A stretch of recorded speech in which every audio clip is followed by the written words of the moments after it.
Rantai kendok. Ha. Loh, pasal apa pula? Okey, pergi parking dekat bengkel tu. Okey, parking. Bengkel.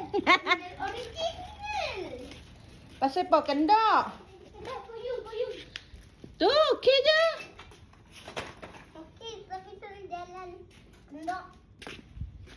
Jalan je lah. Jalan je lah. Ha. Macam tu weh. Oh. Mentah-mentah pakai rantai motor. Teh motor kau ni mana ada?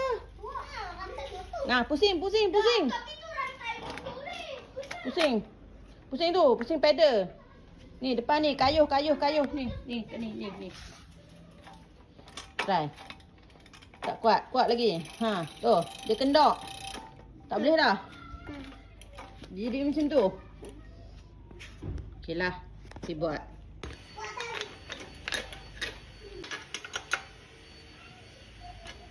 Nah, nanti tarik dah.